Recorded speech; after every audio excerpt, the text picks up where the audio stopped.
Om Sahana Bhavatu Sahano Bhunaktu Sahaviryam Karavavahai Tejasvinavadhitamastu ma vidvishavahai. Om Shanti Shanti Shanti. Om. May the Lord protect us both, teacher and taught, together. May the Lord give us the result of our study. May the Lord make our study illuminating. May we not cavil at each other. Om, peace, peace, peace. So we are studying the Katha Upanishad, and we are at an interesting place in the dialogue between the little boy Nachiketa, who's the student, and the Lord of Death, Yama, or Yamaraja, who's the Lord of Death, the God of Death, and he's the teacher. We remember that the little boy asked for 3 boons. I mean, he was offered 3 boons, and he asked 3 things. One was to take care of his worldly affairs, that his father, who was mad at him, that he shouldn't be angry with me anymore. I'll go back home and meet my father. Everything should be fine in our family. And the second boon he asked for was the best possible Vedic ritual, which will give him the highest heaven possible. That's the kind of religion he was familiar with. He had seen all his parents and everybody in the community doing those rituals, the Vedic karma kanda, the ritualistic portion of the Vedas, and the best possible karma kanda ritual. And Yama teaches him that. And then finally, he asked a question which really sets the ground for the Upanishad. The Upanishad is actually concerned with the third question. And the third question was that what happens after death? So it's very dramatic. There's this little boy who's asking the God of death, what happens after death? There's a perennial question for all of humanity. This is whether you are philosophical or the most materialistic person, whether you are spiritual or not, whether you're Hindu, Muslim, Christian, or whatever, or an atheist, death is one certainty. We confront it all the time, either in individual tragedies in our own families, or in a mass tragedy like a pandemic. We confront it all the time. And so this is the question that this little boy asks Yama. Now, after that, we saw Yama tests the student, make sure that the student is qualified to be a Vedanta student. Does he have this passion for samsara? Does he have an intense quest for freedom, for knowledge? Does he have the necessary discipline? All of that he tests. He tempts and he tests until he's satisfied. Now he's ready to reveal the ultimate secret, the secret about Brahman, about the ultimate reality of the universe and the reality about ourselves. And Advaita Vedanta, that's the amazing thing about Advaita Vedanta. The reality of the universe and reality of ourselves is one and the same reality. So he will talk about Vedanta now. And he has already said in the mantra number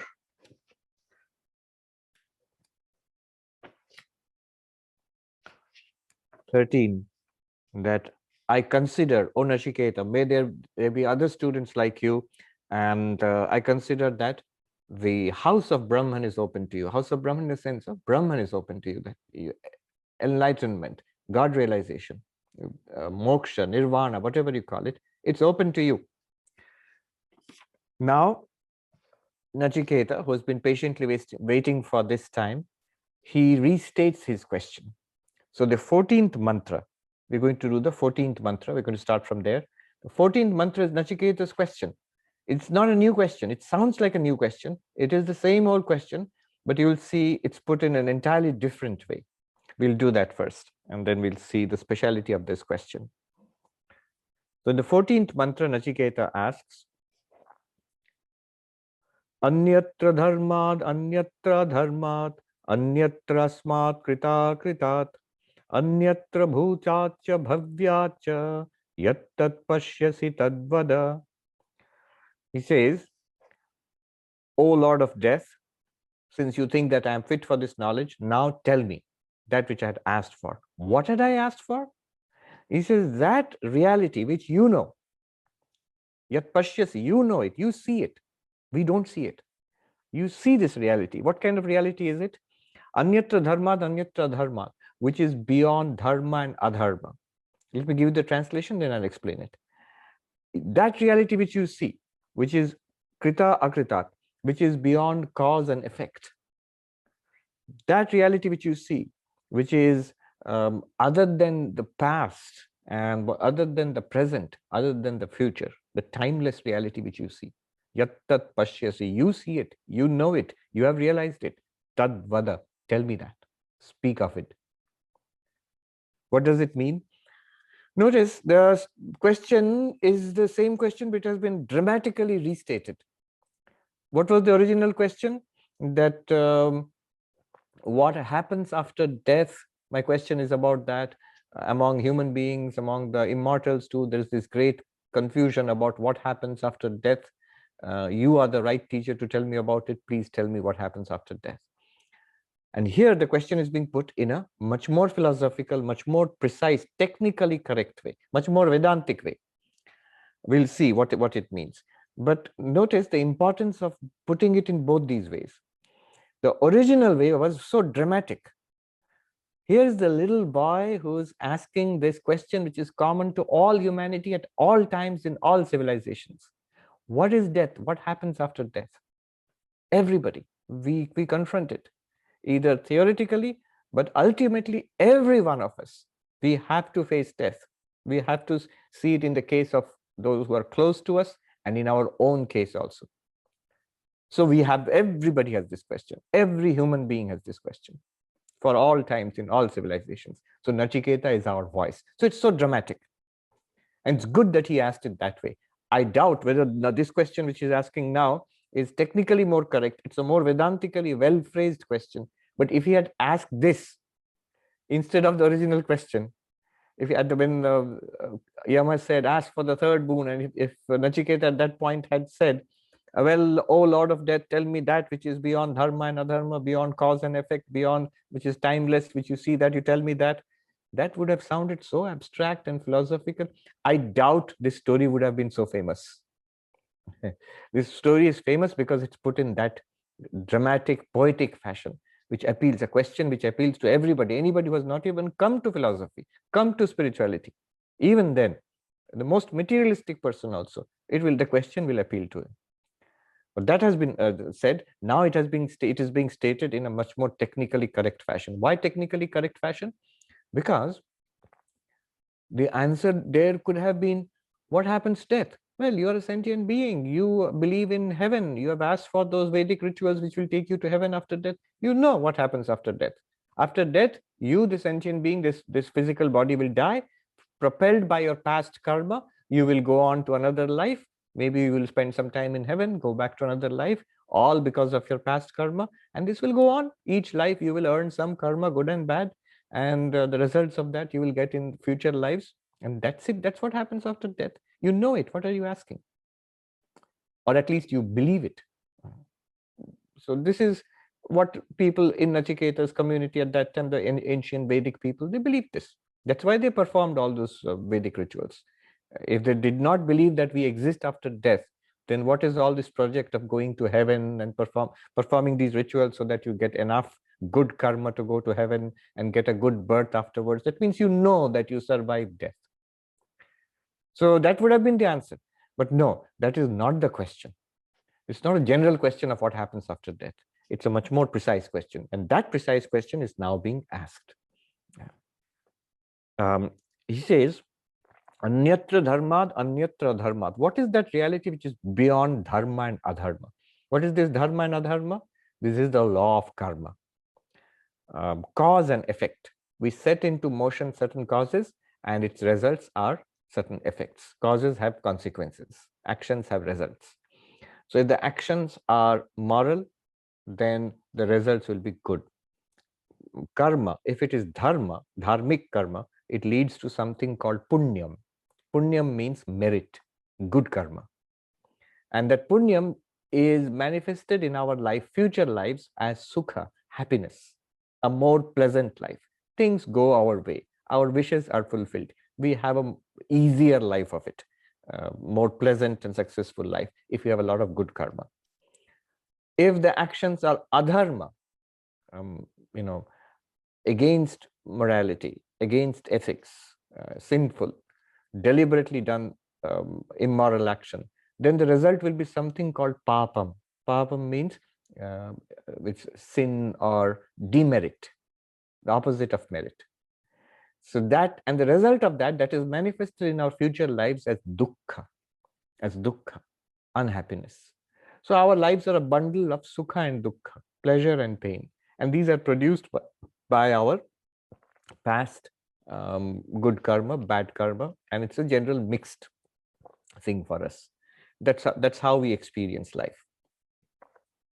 Now, this is what propels the cycle of life: good and bad karma, dharma and adharma.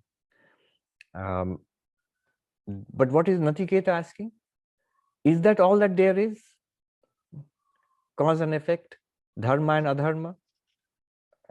But is there something beyond it? Vedanta says there is something beyond it. It's not just you live this life and yes, the straight answer to the question is what happens after death? You are a sentient being. The physical body dies at death, and you, the sentient being, that is consciousness plus the mind, the mind, intellect, memory, ego, plus the 5 pranas, the 5 powers of senses, 5 powers of the motor organs, what is called the sukshma sharira. Karana sharira, sukshma sharira, atma plus karana sharira plus sukshma sharira is this sentient being which we are, individual being, limited, small being. You will go on. You do not die after death. This is the belief not only in Vedanta, not only in all of Hinduism, but in Buddhism also, in Jainism also, Sikhism, and in fact in all the religions, except that in the Abrahamic religions, one does not believe in multiple lives, but one certainly believes in good and bad, the moral and the immoral, and the results of good and bad, and that we survive death. You can't have religion where you don't survive death. So there is some kind of post-mortem existence. All of those, all that is believed in every religion. But here is asking, is there anything beyond that? Or is it just this endless cycle? Then what is the point of all of spirituality? One should just do the good karma recommended in the karma kanda portion of the Vedas. Just be moral, plan for a good life, plan for a heavenly life, and then come back and plan for another good life on earth. And that's all that there is. No, Vedanta says this is an appearance. This is not the reality. There is something beyond this. There's a higher reality, there's a deeper reality beyond this, and that has to be realized. And that is the purpose of all of this life, this entire cycle of birth and death. That God realization, enlightenment, moksha, nirvana, whatever you call it. That is called anyatra, other than dharma, other than adharma. Literally, almost this language, Swami Vivekananda puts it in English in his poem. Good, good, bad, bad, none escape the law. Whosoever wears a form, wears the chain. But far beyond name and form is Atman ever free. Know thou art that, Sannyasi bold. Say Om Tat Sat Om. Up to that, whosoever wears a form, wears the chain, that is law of karma. Before that, good, good, bad, bad, that is dharma and adharma. Good, dharma. Then second good, good, good. 2 goods are there. First good, dharma. Second good, punyam. The punyam will be produced, and that will lead to sukham. The bad, bad. The first good is, first bad is adharma. The second bad is the papa or the dukkha, which is produced by that. And it wouldn't have been good poetry to say good, good, good, bad, bad, bad. Good, and the results are good. Bad, and the results are bad. And he says, none escape the law. As long as you are in the movie, you're stuck to the script made by the director. As long as you have set forth certain powers, we set into motion these powerful forces of karma, and then we are trapped by them. It's like the silkworm which spins, or like a butterfly, the caterpillar which spins the cocoon, and if it can't break free from the cocoon, it's trapped in that. But the goal is to break free from the cocoon and become a butterfly.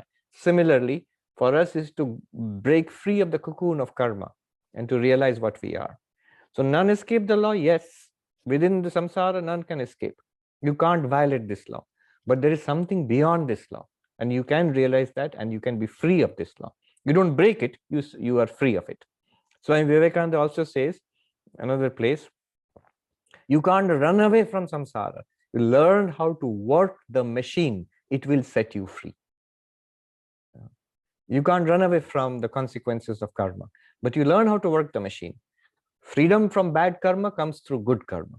And freedom from good and bad karma comes through enlightenment, moksha, Vedantic knowledge. So, anyatra dharmat, anyatra dharmat. First is good, good, bad, bad. That is the law of karma. Then the result of karma is whosoever wears the form, wears the chain too. What is the form? Body. Which body? The one which you have got now, which I have got now. Where did it come from? It came from past karma. And it is bound by karma. It will live only for a certain period of time, which is fueled by that portion of karma which has been activated, called prarabdha karma. That is the chain which we are wearing.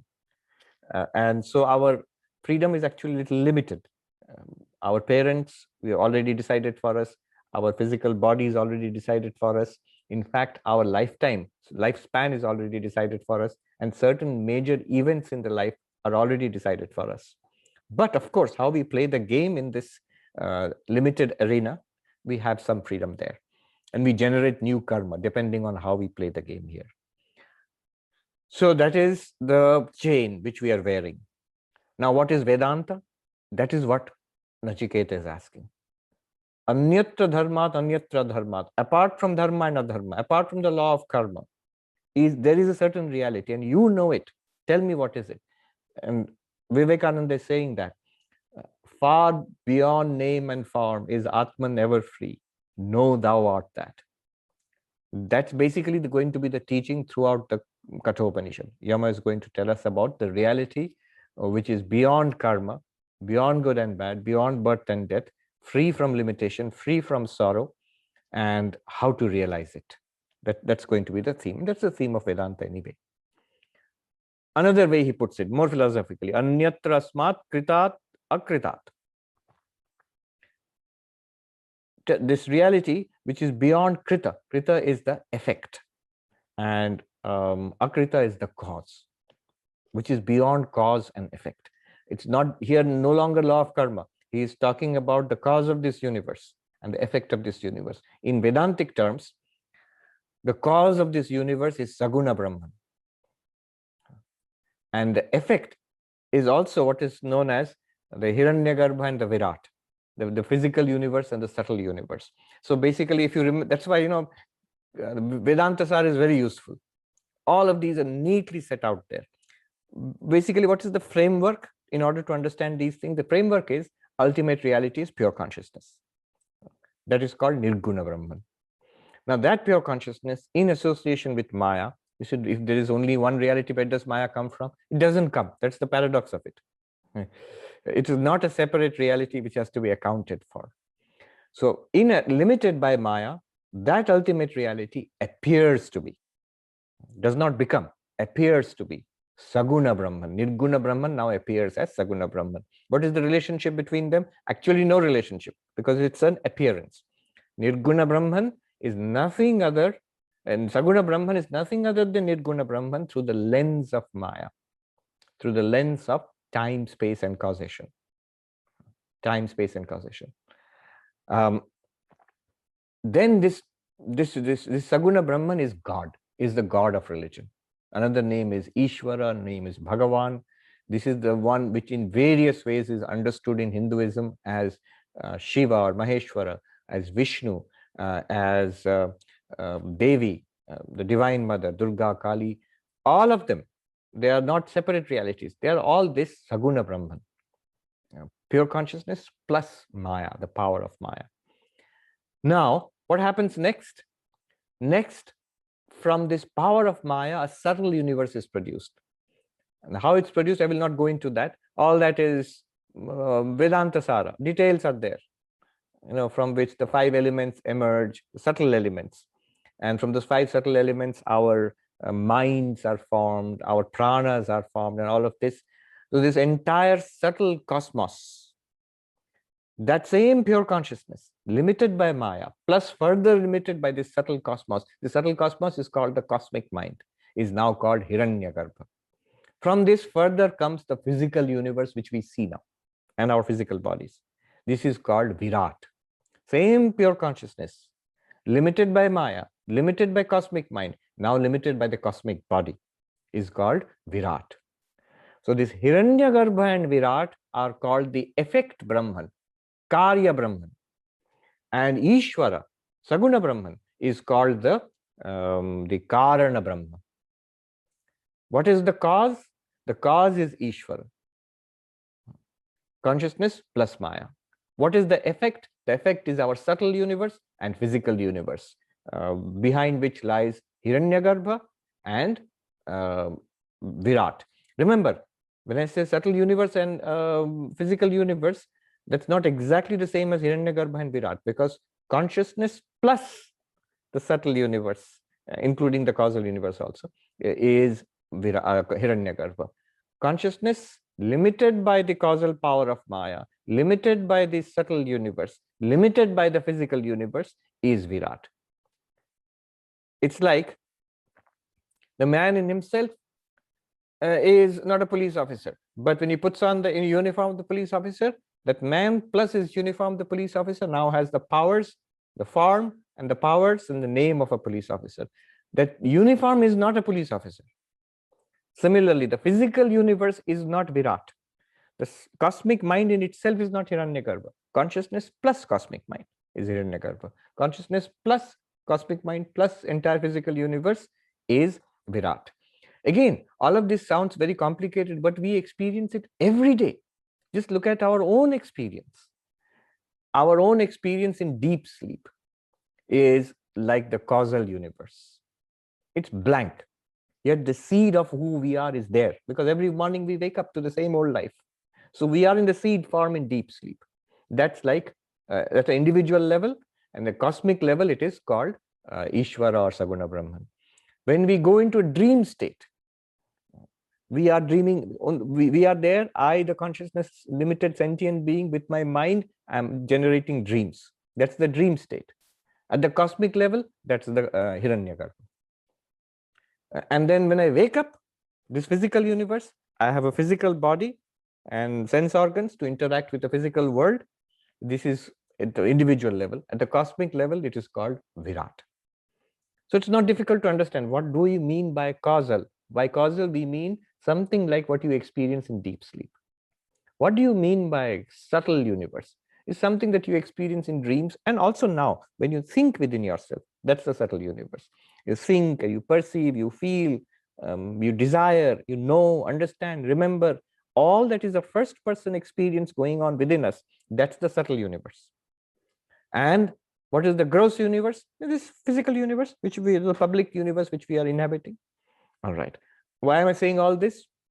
The causal one is called the cause, and the other, the causal Brahman or Karana Brahma, and the other two, Hiranyagarbha and Virat, are called the effect Brahma or Karya Brahma.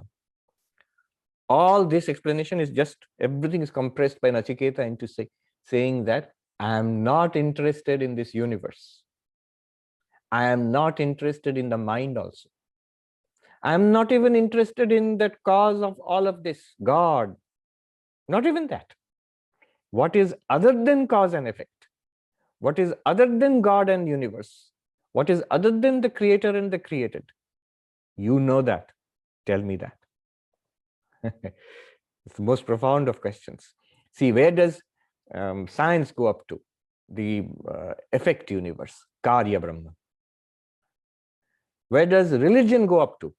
The causal universe, that is the cause of this universe, God, Karana Brahma. But where does Advaita go up to? Karya Karana Vilakshana Brahma.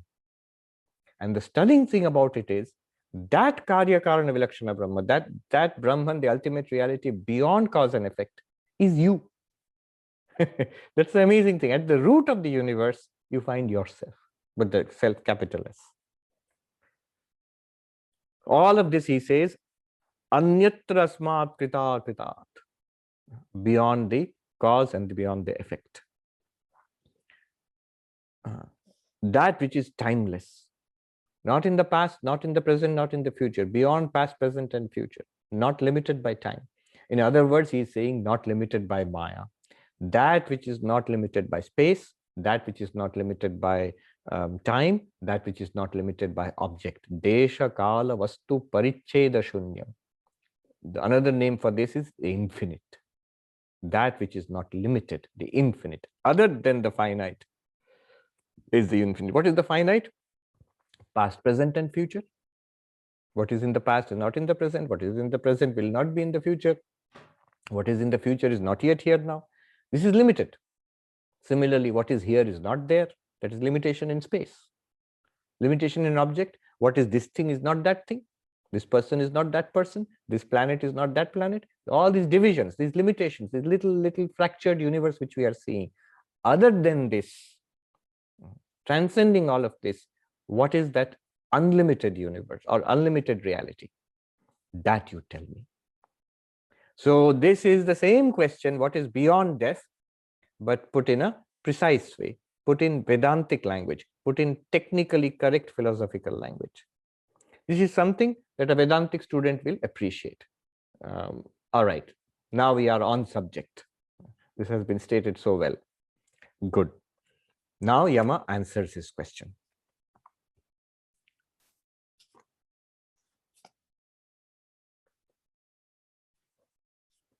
It is a feeling, which this, when he says to Yama, what you see it, tell me. You often get that feeling when you're a spiritual seeker and you know that this person knows. That which is the search which I have in my life. And maybe many lifetimes I've been searching for it. Now I've at last met a person, this guru, and this master, who knows. Your reaction will be, please tell me. Please tell me, please give it to me. There's a term in Christian theology, it's called holy envy. It's envy, but it's a holy envy. I wish I had what you have. I felt it when I saw Swami Bhuteshanandaji once. I was a young brahmachari. Suddenly, what a strange reaction to seeing your own guru. You feel jealous, envious. You have something. I can clearly sense it. I'm too young to understand it. I was barely reading the Katha Upanishad at this time, and all of it sounded very high and lofty and technical. But you felt the same thing. Yattat pashyasi tadvada. What you see, please tell me that. Speak of it. Now, Yama gives the answer to what has been asked. He's giving an answer. Mantra number 15. Sarve veda yat padamamananti tapangsi sarvani cha yadvadanti yadichanto brahmacharyam charanti tatte padam sangrahena bravimi om ityetat. Yama says to him, Sarve Veda, what all the Vedas, all the Vedic sentences, the Vedic texts, what reality they reveal, they all reveal one reality. Tapangsi sarvani cha yadvadanti. All the spiritual practices, whatever is considered religious, spiritual, what they are all meant for ultimately, what they are all spoken for ultimately. Yadichanto brahmacharyam charanti, for which people enter into the brahmacharya state. Here it means being a spiritual disciple, become a spiritual seeker. Or it means, the other meaning also is there, who do practice sense control celibacy.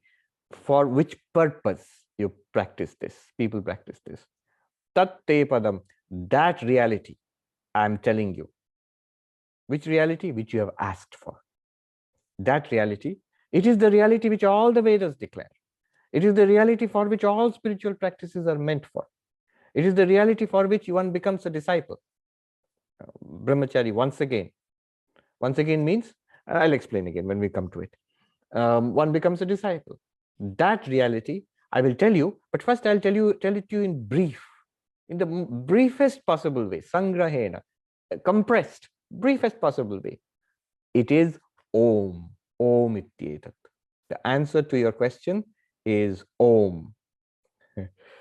So that's the beauty of Advaita Vedanta. All these texts, all these arguments and stories and whatnot, examples and practices, theories, all of this can be compressed in one sentence. Can you tell me in one sentence? Yes. Brahma Satyam Jagat Mithya Jiva Brahmaiva Napara. Brahman is the reality, the world is an appearance, and you are none other than Brahman. Still too big. Can you make it smaller? Yes. Tattvamasi, you are that. Can you make it even smaller? Yes. Om. Can you make it even smaller? Yes. Silence. So you can't make it any smaller than silence. All right. So it can be compressed, but then it has to be unpacked. What is the meaning of Om? Aham Brahmasmi. I am Brahman. What is the meaning of Aham Brahmasmi? You have to go to the Upanishads to study all that and understand what is Aham Brahmasmi. So that I'm telling you in brief, it is Om. Now let's quickly go through all this. Sarve Veda Yat Padamamananti. So all the Vedas, and by which it means all the scriptures, because in Hinduism, all scriptures are based on the Vedas. They claim to be an expansion of, explanation of, elaboration of, application of what is given in the Vedas. Anything that contradicts the Vedas is not acceptable. So when you say all the Vedas speak of it, when the Vedas speak of it, then you mean all the scriptures are speaking about this. What they all declare, Yat Padam Amananti. Padam is ultimate reality. And the commentator says, Gamaniyam, that means which it can be attained. It's not an unattainable thing. It is something that is set up for us. As Vivekananda says, very simply in this day and age, in our language, the goal of human life is God realization. To manifest the divinity already present within us. That is the goal of human life. Now, here the question may be raised, Sarve Veda, all Vedas, but no. You may say that the Upanishads speak about Brahman, Atman, I am Brahman, but if you look at the rest of the Vedas, there are so many things. It's like so messy. So many things are there. Look at the Upanishad itself. Look at this Katha Upanishad itself. It starts with a story, the story of the little boy Nachiketa and his quarrel with his dad, and the sacrifice and the giving away of the cows, and then the journey to the house of death. Then they talk about settling his family quarrels, and then about Vedic rituals. Where is Brahman in all of this? Where is Om in all of this? Where is the realization of I am the ultimate reality? It's not there. And if you look at the entire Vedic corpus, most of the Vedic texts, except the Upanishads, most of the Vedic texts are concerned with rituals. And what are the rituals for? For getting wealth, and for defeating your enemies, for getting rainfall and a plentiful crop, and protecting your cattle, getting children, and for rituals for going to heaven after death. All sorts of desires, worldly and otherworldly. Otherworldly in the sense heavenly. You go to heaven afterward, but all of it is pretty materialistic. Let alone realizing I am Brahman is not particularly spiritual either. So how are you saying all the Vedas declare Om, declare that this ultimate reality, Brahman, our real nature? Because here's a thing to be known about the Vedas and about all religion. When the Vedas give us various rituals for fulfilling our typical desires, I want to be rich, I want to be famous, I want to be prosperous, I want my family to be fine, I want to avoid death as long as possible. When I can't avoid death, I want to go to that nice place, and so on. All of this, the Vedas say, yes, yes, yes, you can do it. And this is the way you do it. All of this you can attain, but please attain it, through religion, through morality, through ethics. So what the Vedas, why they are doing this is, they are helping us to rise above an instinctive life.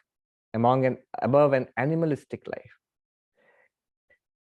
The characteristic of the Vedas is they don't teach us what we already desire. It is a rule in Purva Mimamsaka. That which is natural for human beings, this need not be taught. You don't have to teach people to be greedy and lustful and angry and scared of each other. And no, that's natural. But what has to be taught is what is good for us, but we won't do it otherwise. That has to be inculcated. Yes, and the skillful way of doing it is you will attain the goals which you want, which you desperately want. And why do we want it? Past lives, life after life of conditioning. This is born of our natural ignorance. Avidya kama karma. The ignorance of our real nature leads to desire for fulfillment, leads to karma, and we are trapped in the law of karma. Because of that, we have so many desires. The Vedas say you can attain those desires. Please follow these moral, religious means to attain your desires, not otherwise. As one follows these, one begins to get a certain control over one's life of material desire. It helps us to rise above it. Krishna puts it in a more simple way in the Gita, that my devotees are of 4 kinds.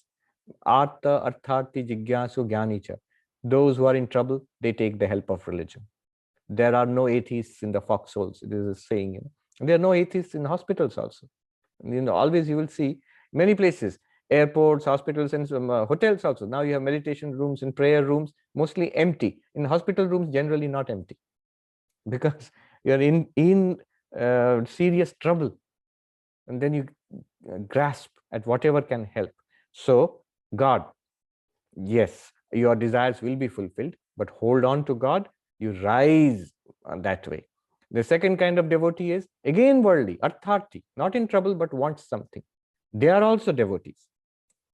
And the third one is the inquirer, the spiritual seeker. And the fourth kind of devotee is the enlightened one. That enlightened one is still a devotee, loves God.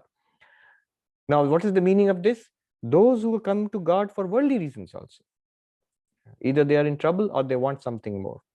They will also develop in spiritual life.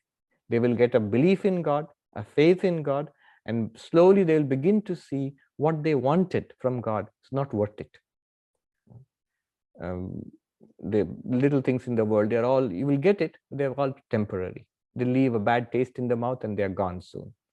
So then you begin to see what is really worthwhile is God for the sake of God, not God for the sake of what God can give me. So then the child wants the mother, not the toys, not the mother for the toys, and not just the toys themselves, but now wants to be in the lap of the mother, now wants God. That is the purpose of all those Vedic rituals. They guide us towards from Karma Kanda to Jnana Kanda.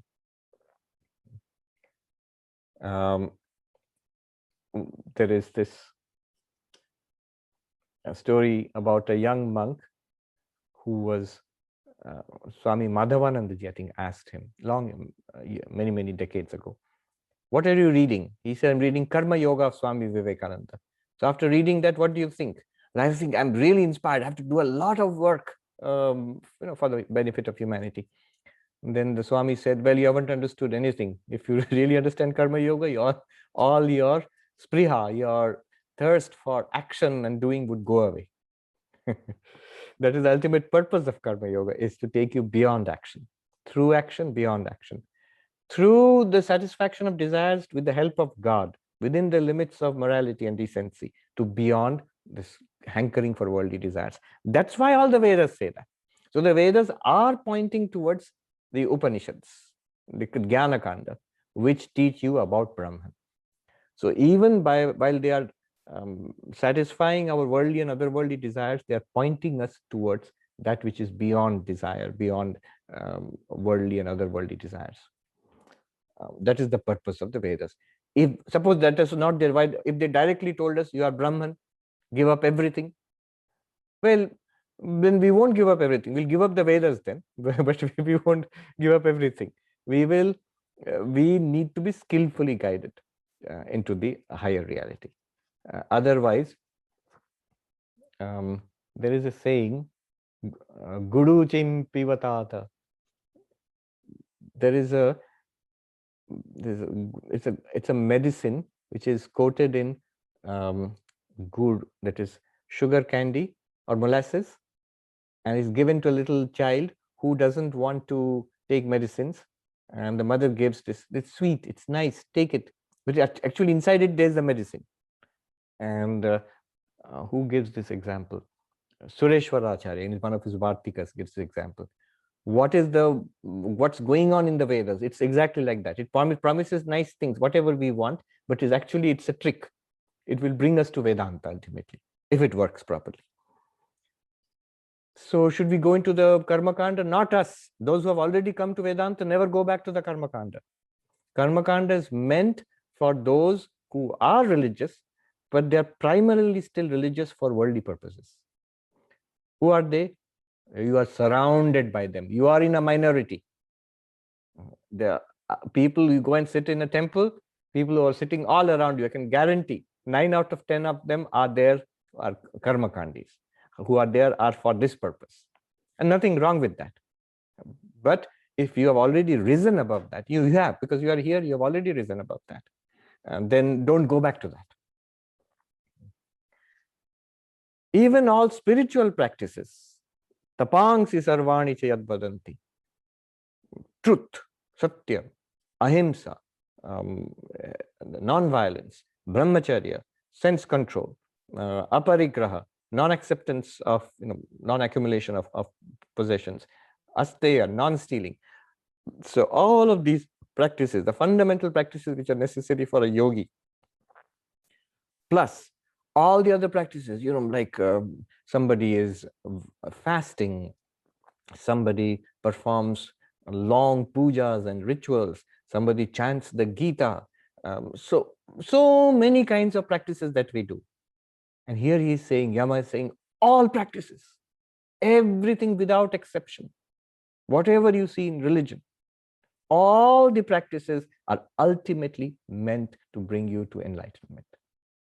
So whatever practices people do all over the world, in every, in all Vedantic traditions, yogic traditions, tantric traditions, physical practices like rituals, or yogic practices, or verbal practices like chanting and mantras, or mental practices, meditation, visualization, mindfulness, what not, Kundalini yoga, everything.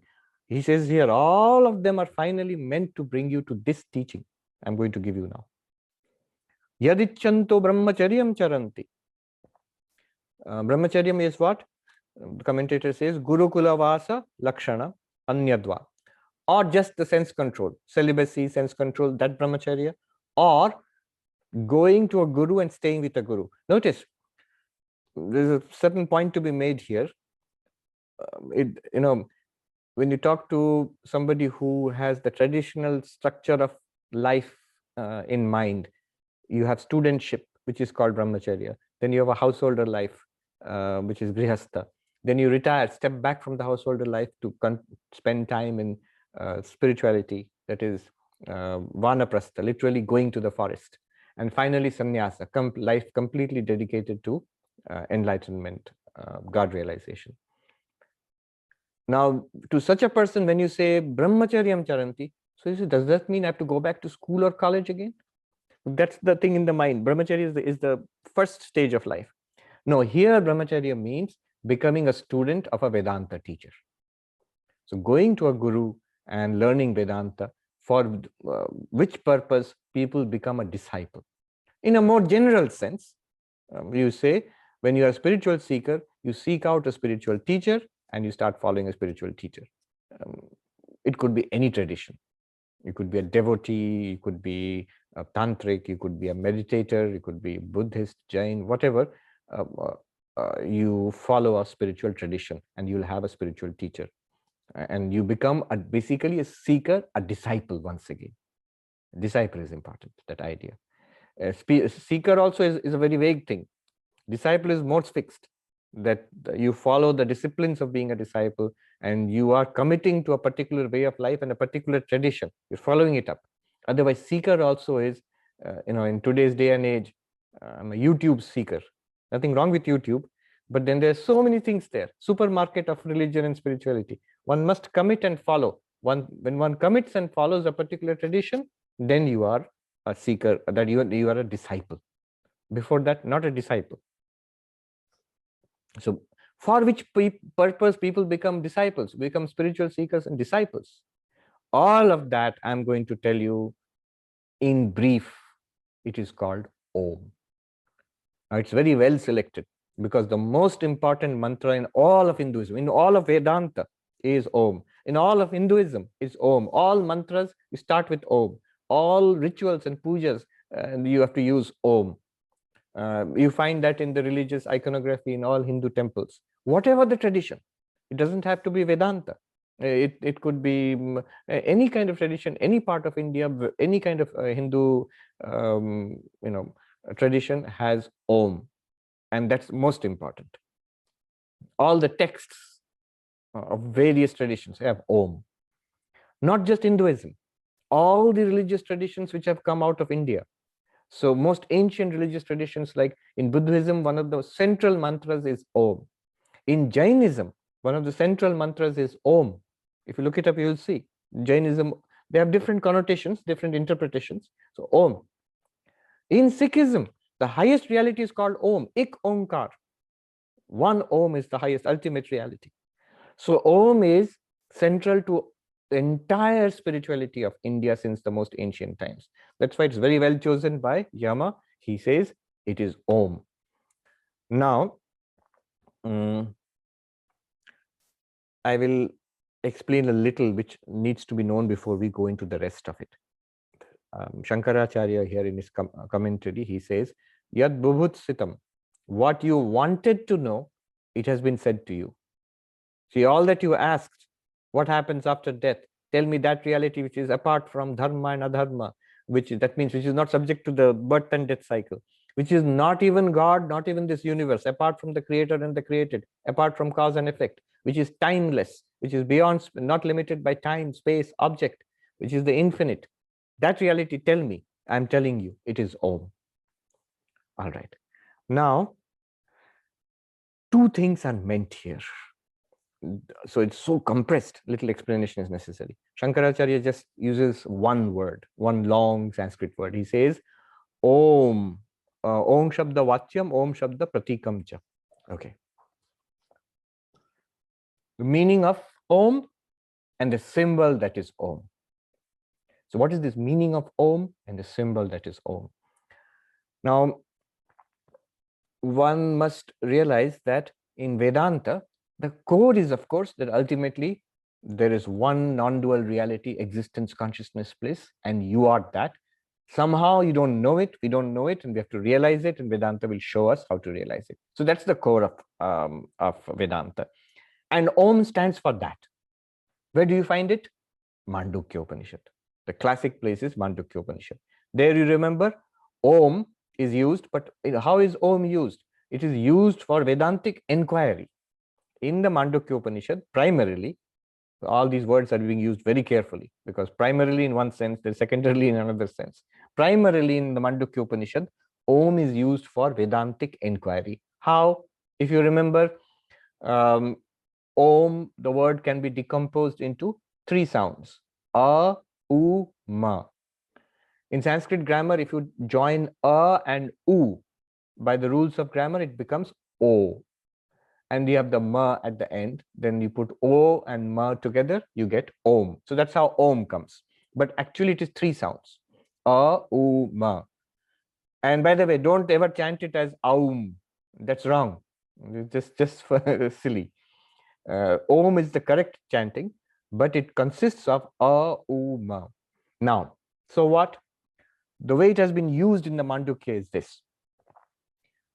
You remember our waking experiences, I, the waker, and my waking world, denote it by A.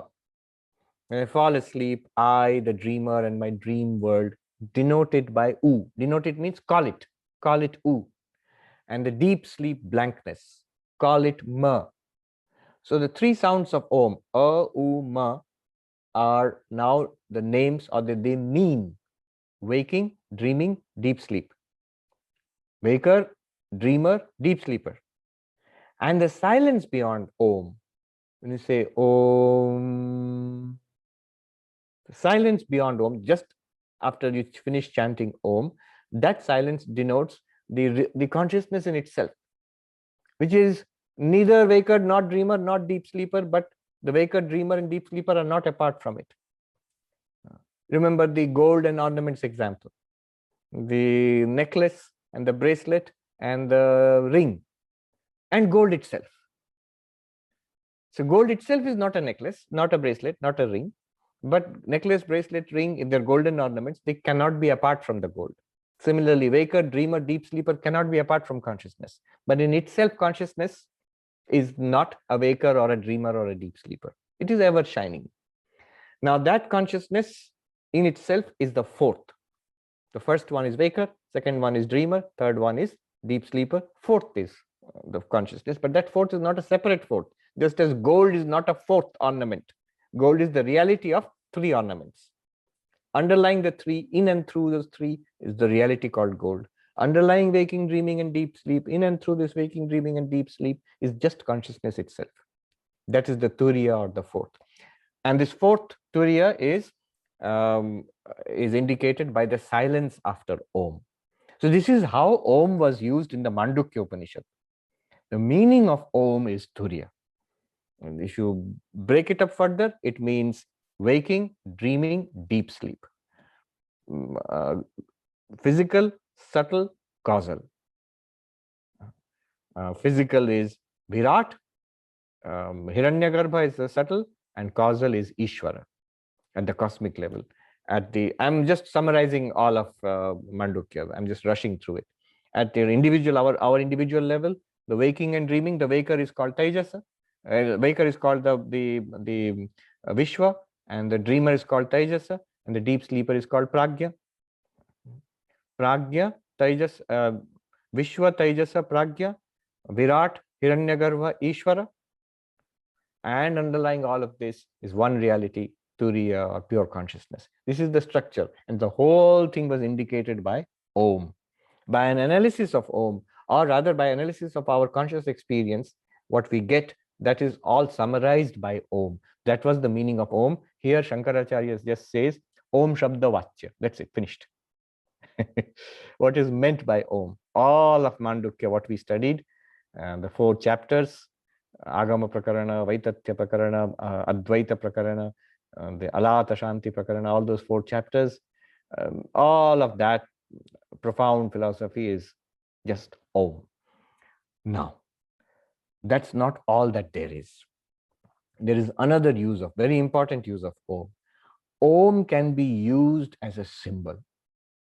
Symbol of what? Of God, of Saguna Brahman. So, Om denotes Shiva or Durga or Kali or Vishnu or Brahma, Vishnu, Maheshwara. So God, the God of religion, is now denoted by Om. Om is a symbol for, it stands for Karya Karana Brahma. The Karana Brahma, Ishvara, God. Karya Brahma, Virat and Hiranyagarbha. All of that is Om, and that is a symbol. Symbol means what? So, for example, there are symbols which have forms. So Durga, or the picture of Shiva, or the image of Durga. This is with a physical form, with hands and feet and the face and iconography. Whole art is there behind it. So that is called Pratima, and that stands for Saguna Brahman. It's a symbol. Similarly, instead of a physical symbol with hands and feet and all, just take Om, the sound Om, and worship it as God. You meditate on Om, knowing it or believing it to be God, understanding it to be God. You meditate on the sound Om, which is different from the analysis which we did in Mandukya Upanishad. This is called Om Shabda Pratika. I think, what did he use? Om Shabda Vachya, Om Shabda Pratikam cha. Yes. So Om Shabda, Om can be used as a pratika, as a symbol. You just sit and meditate on Om. You can visualize a flaming Om or chant the Om. Actually, generally chant it. Dirgha Pranava Ucharana is recommended. Long, prolonged chanting of Om for a long time. It's the most powerful meditative practice. And what are you chanting? This is the name of God. The Yoga Sutra says, Tasya Vachaka Pranava. It denotes God. Analysis of Om gives you the highest reality, Aham Brahmasmi, which you realize actually. That is Advaita Vedanta. That is the core. But this is also Vedanta. This is a Vedanta where you realize, will meditate on Om, and what will be the result? Will you realize I am Brahman? Eventually, but right now, as a result of that meditation on Om, you will go to what is called Krama Mukti. Krama Mukti means you will not realize, if you do not realize you are Brahman in this very lifetime, you will go to Brahma Loka, the highest heaven, and stay there until you get that enlightenment. So two kinds of results are there. If you do Vedanta Vichara and you realize you are Brahman, you will get Mukti, freedom, here and now, what Nachiketa is asking for. Then you will become Jivan Mukta, as long as the body is alive. When the body dies, you will become Videha Mukta, bodiless liberation, and the game is over for you. But suppose we're doing that, we are trying to realize we are Brahman, it's not working, we have not yet realized we are Brahman, but the chanting of Om, the meditation on Om as a symbol of Brahman, based on all that we have read and we have faith in, that meditation will give a result. And the result is, after death, you go to the highest heaven, Brahmaloka, which is the heaven of religion, the heaven that Vaishnavas called Vaikuntha, the heaven that Shaivas called Kailasha, Christians call it heaven, Muslims call it Jannat, the Buddhists call it Pure Land. So there is a certain state. It's also a state of existence. Still you're an individual, but it's the most exalted state possible. And you never come back from that. From there, your journey continues up to realization. But those who become enlightened here itself, they are free. All of that is contained in Shankaracharya's half a phrase, Om Shabda Vatyam, Om Shabda Pratikam Cha. This is the meaning of the word Om, which Yama said to. All of Vedanta is compressed in that. Yama said that to Nachiketa. So he is right when he says, what you are asking for, I am telling you that. Now don't worry, he will expand on all of it. He will make it clear for all of us over the rest of the Katha Upanishad. Rest of the Katha Upanishad is now going to teach us all of this. Especially the core of Vedanta, that how to realize I am Brahman in this life and be free. Good. Now, let me look at the comments. Dima says, appears to whom? Is the observer also a manifestation of the same level as the observable apparent reality? Yes. So, the subject and object both appear in reality. If you say the subject is the reality and object is an appearance, that becomes subjective idealism. And that's not Advaita Vedanta. Advaita Vedanta says subject and object both appear. And to the subject, the object appears. But subject and object are both appearances in one reality. If you say subject is the reality and the object is an appearance, then the Buddhist logic will act upon you. And it will be able to dismiss this theory as a construct. Prabir Basu says, when you say at the root of the subtle universe and gross universe is you, I'm confused. Shouldn't it be my real nature? Yes, your real nature is what? You. See, shouldn't it be my real nature? Yes, you. And that's what Vedanta is trying to convince us. Make it a habit to claim, instead of saying my real nature and my false nature, then who am I? I am, when you say my real nature, what does it mean? That is who I really am. So yes, you are, what you really are is at the root of all appearances.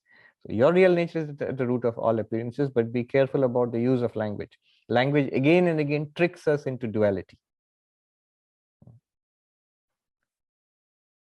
What I mean is, you are your real nature. You are Brahman. Shravani says, if the reflected consciousness Chidabhas is limited only to the waking state. No, it's not limited only to the waking state. It's limited, it's in the waking state, it's in the dream state. In the deep sleep, it is dormant. What lights up our dream objects and experiences? Chidabhasa. See, Chidabhasa is what? It's just like the face reflected in the mirror. As long as the mirror is there, there will be a reflected face. As long as the mind is active, there will be a reflected consciousness. When is the mind active? Waking, dreaming. And that's why in deep sleep, it feels like I am not there. We are so tremendously, completely caught up in the reflected consciousness that as long as that shines, I feel I am there. When that switches off, I feel I am not there. Or when I reflect back, I felt I was not there in that. But it seems logical. It seems illogical. Would you say that I exist in waking, I exist in dream, then I disappear in deep sleep, and I come back every time I wake up? Every time you go to sleep, you disappear. Every time you come back, you wake up, you come back. Then whose is deep sleep? Who comes back if you're not there? You are there in deep sleep. You must admit it is my waking, my dream, my deep sleep. Then who is that one who says it is my deep sleep? Patrick says, what is the reason we have the ignorance that prevents us from realizing that we are Brahman? Desires, seeing some things as better than others. Desires, seeing some things as better than others. These are the effects of that ignorance.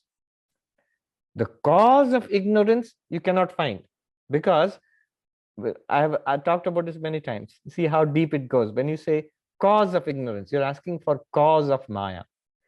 But Maya itself is causality. So you're asking of cause of a cause. The moment you ask for cause, you have accepted causality. You think about it. Look at what the question that Nachiketa is asking. See how deep it is. That which is beyond cause. Tell me that.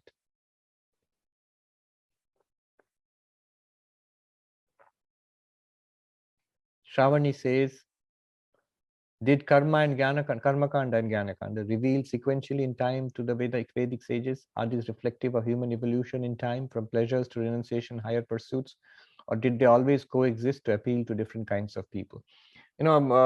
Historians or scholars would say that Upanishads came after the ritualistic portion, but really the traditional view is they all coexist together, because all of this is supposed to be revealed to rishis. And it is true, the knowledge of the reality must be there, and the skillful ways of bringing people to the reality, which is basically the karma kanda of the Upanishads. That also must have always been there.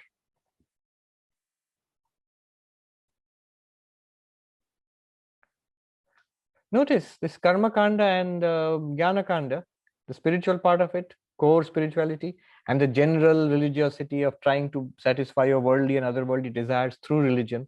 This is found in every religion. And recently I was reading this book, that Supreme Secret or Ultimate Secret, I keep mixing it up, by the one who wrote Rhonda Byrne. She wrote the book The Secret, and then the Supreme Secret or Ultimate Secret. But basically, what is that? It's very popular, tremendously popular book, The Secret. But what's it about? It's karma kanda. How, by affirming your desires and giving it to the universe will fulfill your desires. That's one side of it. That's the karma kanda. And then it's interesting that look at her, the evolution of her thought. She writes this book about the one reality that we are, which takes you beyond this samsara, all this desire and trying to fulfill desires. That is the jnana kanda for our 21st century. Secret and the ultimate secret. Jayashree says, are family members part of one soul agenda who have come together due to past karma? Yes. Jennifer says, Swamiji, is it necessary to have special instruction of Dirgha Ucharana of Om? No. Om is a general mantra. Anybody can chant Om. Anybody can chant Om. In fact, the sannyasis, monks in Uttarakhand, in the Himalayas, the Advaitic monks, if there's one practice that they are supposed to do, that is prolonged chanting of Om. Dirgha Pranava Ucharana, prolonged chanting of Om. You see, it's not easy to grasp what Vedanta is saying. If you listen to what Vedanta is saying and say, yes, I get it, but now what do I do? You haven't got it. If the question persists, now what do I do? You haven't got it. The only answer is listen again. Come to the class again, listen again. And that's not satisfactory for many, including monks. So I remember very instructive. One young monk, he had just become a monk, a traditional monk, going to Ramananda Saraswati and he asks, so I've become a monk, and yes, I understand Vedanta and all of that. But now what do I do? And a lot of things are involved there. Becoming a sannyasi means you have given up your earlier religious practices. The ritualistic puja that you used to do, the Gayatri mantra you used to chant, all of those have been given up. Now what do I do? So Ramananda Saraswati chuckles.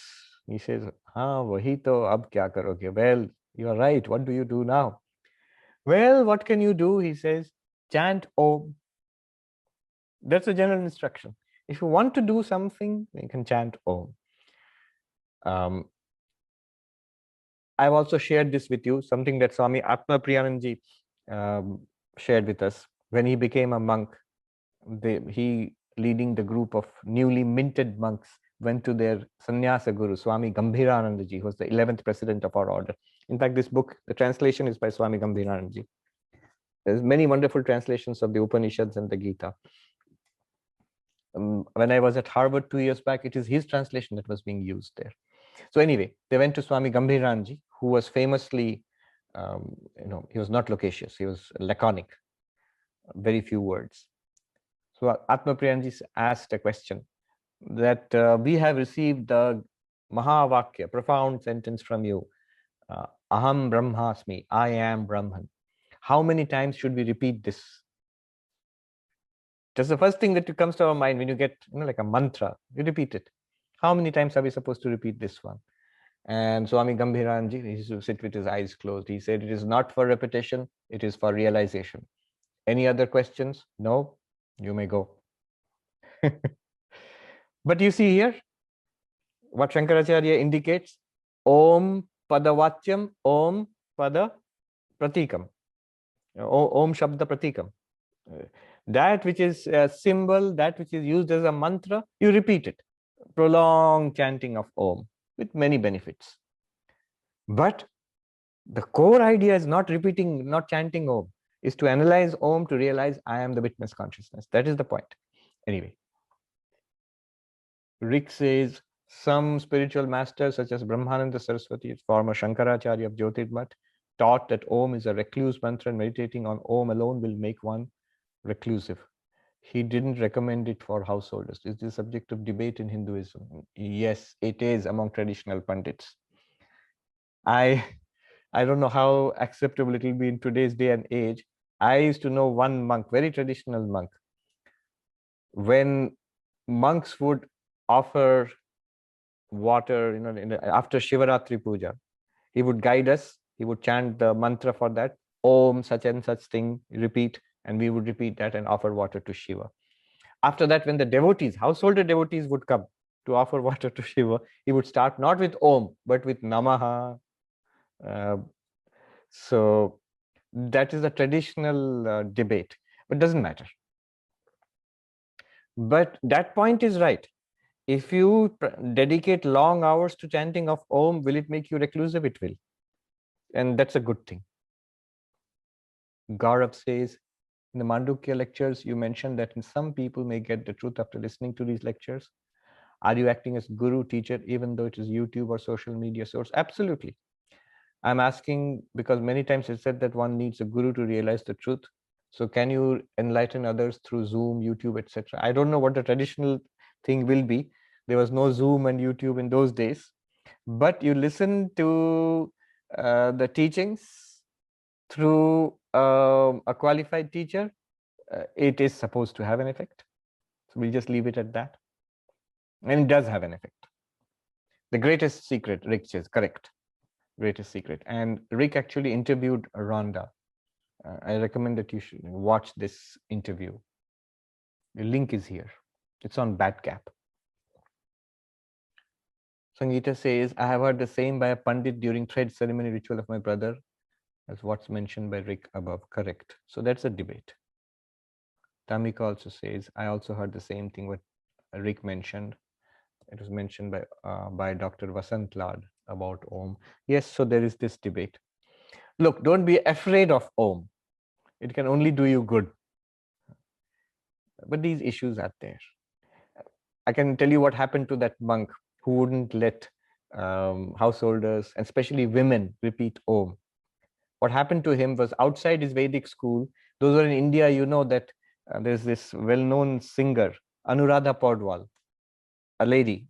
She has sung many devotional songs. And one of her songs is the sing-song repetition of the Gayatri Mantra. Om Bhur Bhuva Swa, you see. It's played often in temples and all. But she's a lady, so it's in a female voice. And what happened to this poor monk was ultimately just outside his Vedic school, um, this the shopkeepers would incessantly play that. So we pointed it out to him. This is for your bad karma. You prevented women, especially householders, especially women, from repeating the Om. Now you have to listen to the chanting of Om throughout the day in a woman's voice. All right. On that note, let's end. Om Shanti Shanti Shanti Hari Om Tat Sat Shri Ram Krishna Arpanamastu. Very good. But if anybody has a hesitation, there are so many other mantras you can chant. Om Namah Shivaya. If you don't want to chant only Om, Om Namah Shivaya, Om Namo Bhagavate Vasudevaya. So many mantras which one can chant generally. You don't even have to be initiated in these general mantras. You can start chanting that. It will have the same effect.